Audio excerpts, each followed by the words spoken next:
গত কয়েকদিন আগে একটি সভায় আইএসএফ এর একমাত্র এমএলএ নওশাদ সিদ্দিকী তানার এক বক্তব্যে বলছেন, আপনারা একটা এমএলএ দিয়েছেন, বিডিওর অফিসাররা পাড়ায় পাড়ায় চলে আসছে। আপনারা যদি আমার আর একটু সাথ দেন, তাহলে বিডিও অফিসাররা পাড়ার মোড়ে সীমাবদ্ধ থাকবে না, আপনার দরজায় দরজায় পৌঁছে যাবে অফিসাররা। কি বলছেন শোনাবো আপনাদেরকে।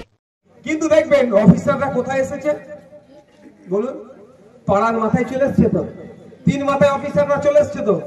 আপনারা যদি সাথ আমার দেন, ভাঙড়ের সব রাজ্যের মানুষ যদি সাথ আমার দেয়, আমি আপনাদের কথা দিয়ে যাচ্ছি, 3 মাথার মোড়ে অফিসার সীমাবদ্ধ থাকবে না, আপনার দরজার সামনে অফিসার গুলো এসে দাঁড়িয়ে যাবে আগামী দিনে। আমাদের স্পোর্টিং ক্লাবের দুরবস্থা চলছে, ফিফা ব্যান লাগিয়ে দিয়েছে, কেউ দুটো কথা বলেনি, সব মুখে কুলু পেটেছিল। যখনই ভাঙড়ের বিধায়ক মহামারা স্পোর্টিং ক্লাবের কথা বলতে শুরু করলো, রাজ্য সরকার পর্যন্ত নড়ে চড়ে বসছে। This is the power.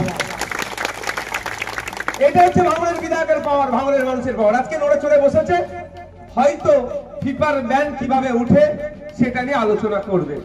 তাহলে এতদিন আলোচনা করার সময় হয়নি। তাহলে মহামারান ক্লাবের ফ্যান ফলোয়ার্সরা ঘুরে ঘুরে দেখেছে যে কার কাছে গেলে ওই যে ওষুধটা দেবে রোজে কাজ হবে। কার কাছে ঘুরে এসেছে? 293টা এমএলএ কাছে যায়নি, একমাত্র আপনাদের এমএলএ কাছে এসেছে, যেখানে গেলে ইনি যে ওষুধটা দেবে সেই ওষুধে কাজ হবে। তাই আমাকে ছুটতে হচ্ছে। আমি যে সময় দিতে চেয়েছিলাম তো সেই সময় দিয়ে উঠতে পারিনি, আমি মর্মাহত ব্যথিত, কিন্তু সাথে সাথে আমি গর্বিত আপনাদের জন্য। আপনাদেরকে আমি স্যালুট জানাই। যখন তৃণমূল বিজেপি মিলে সারা রাজ্যের মানুষকে বোকা বানাতে শুরু করেছিল, কি বোকা বানাতে শুরু করেছিল? বিজেপি চলে আসবে, বিজেপিকে আটকাতে হবে, ভোটটা তৃণমূলকে দাও, এই গল্প শুনিয়েছিল না? তার বাইরে কি আপনারা কি করেছিলেন? যে বিজেপি তৃণমূল আমরা বুঝি না, আমাদের কণ্ঠ হয়ে আইনসভার মধ্যে যেতে হবে।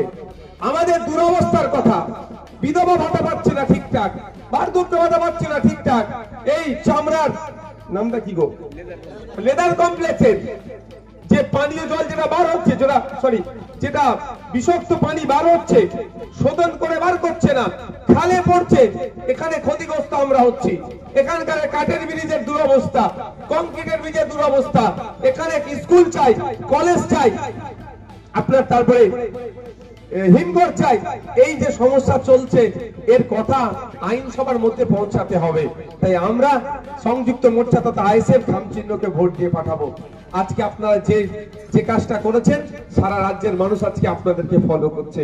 আমি আপনাদের বলে যেতে পারি, আমি একজন বিধায়ক হিসাবে এখানে এসে বলছি, যে অ্যাটমসফিয়ার, যেই প্রভাব আমরা দেখছি, যদি সঠিকভাবে নির্বাচন করাতে পারে ইলেকশন কমিশন, সঠিকভাবে যদি মানুষ তার ভোট দিতে পারে, তাহলে সংযুক্ত মোর্চা তথা খামচিহ্ন আইনসভার মধ্যে একটা নয়, ডবল ডিজিটে পৌঁছে যাবে।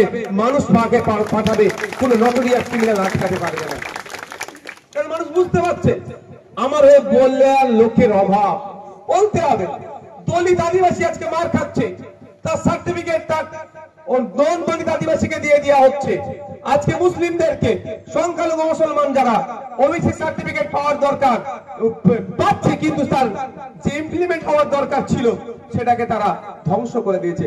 স্বাধীনতার পর থেকে নানান চড়াই উতরাই পার করে যতটুকু মুসলিম সম্প্রদায় তার শিক্ষার ক্ষেত্রে, চাকরির ক্ষেত্রে অর্জন করতে পেরেছিল, এই মমতা ব্যানার্জি সরকার ওভারনাইট যা করলো, ওবিসি নতুন লিস্টের নামে 75 বছরের চড়াই উতরায়ে যেটা হয়েছিল সেটাকেও ধ্বংস করে দিল। যদি না আমরা সজাগ হই, এর বিরুদ্ধে না কথা বলি। তাই মানুষ চাইছে জনগণের জনপ্রতিনিধি আরো বাড়বে। আমি আশা করছি আগামী নির্বাচনে খামচিহ্ন বিধানসভার মধ্যে ডবল ডিজিটে পৌঁছাবে। আমি একজন এখানে বিধায়ক হিসাবে, এ বাবু তোমরা বসো, পিছনে মায়ের আছে, মানে একটু বাপ একটু সরে আসেন না, ভলেন্টিয়ার কারা আছে একটু দেখো না, পিছন দিকে যারা আছে অসুবিধা হচ্ছে তো তাদের। আমি একজন বিধায়ক হিসাবে এখানে উপস্থিত হয়েছি, এটা আমার জনসংযোগ। আমি এখানে যদি সভা করতাম, লোকে লোকারণ্য হয়ে যেত, কিন্তু আমি এই সভা করার পক্ষপাতী না। কেন? আমি সভা করি, কিন্তু জনসংযোগটা তাহলে কেন করছি? এই বুথে চলে আসছে, এই পাড়াতে আসছি কেন? এই পাড়ায় একজন মাঠে কাজ করছে, পুকুরে মাছ ধরছে, মা আমার একজন কলতলায় বাসন মাজছে, সে এসে তার বিধায়ককে তার সমস্যার কথা বলার সুযোগ পাবে। আমি যদি আমার অফিস মাঝেরাইটে আছে, সেই অফিসে যদি প্রতি সপ্তাহে এসে বসি আর বলে দিই যে সকাল 10টা থেকে সন্ধ্যা পর্যন্ত আমি অফিসে আছি, যার যে দরকার আসবেন সমাধান হবে, সবাই পৌঁছাতে পারবে? এক নম্বর কথা, পৌঁছাতে পারবে না। কারণ বয়স্করা, মায়েরা সবাই পৌঁছাতে পারবে না। দ্বিতীয় কথা, ওখানে পৌঁছাতে গেলে গাড়ি ভাড়া লাগবে, বাইকের তেল লাগবে, সময় লাগবে।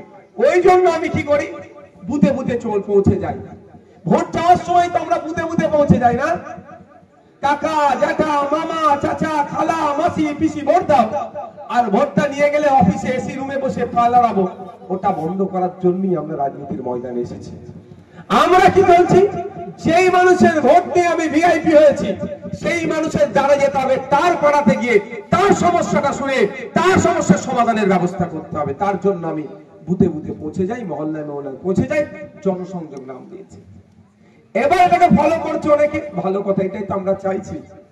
গতানুগতিক সিস্টেমের পরিবর্তন করতে হবে।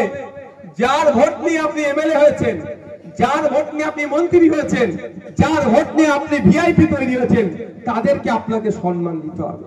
বাবু, কদিন আগে দেখছেন একটা প্রজেক্ট নিয়ে এসেছে, পড়াই সমাধান, একটা প্রজেক্ট এসেছে তো নাকি, ওটা অর্ধেক লুট হয়তো হয়ে যাবে, কতটুকু কাজ হবে বলতে পারছি না।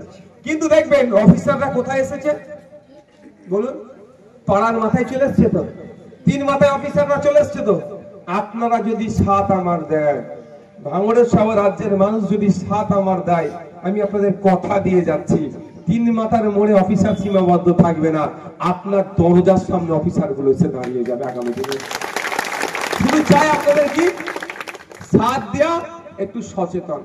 আগে যেতে হতো কোথায়, বিডিও অফিসে, আর এখন বিডিও অফিসার কোথায় এসছে, 3 মাথার মোড়ে, 3 বুথের মাথায় এসছে, তাই তো? আর একটু আমার সাথ দেন, ওই বিডিও অফিসের স্যারেরা আপনার দরজার সামনে এসে বলবে, বাবু কি আছে কাজ বলে করে।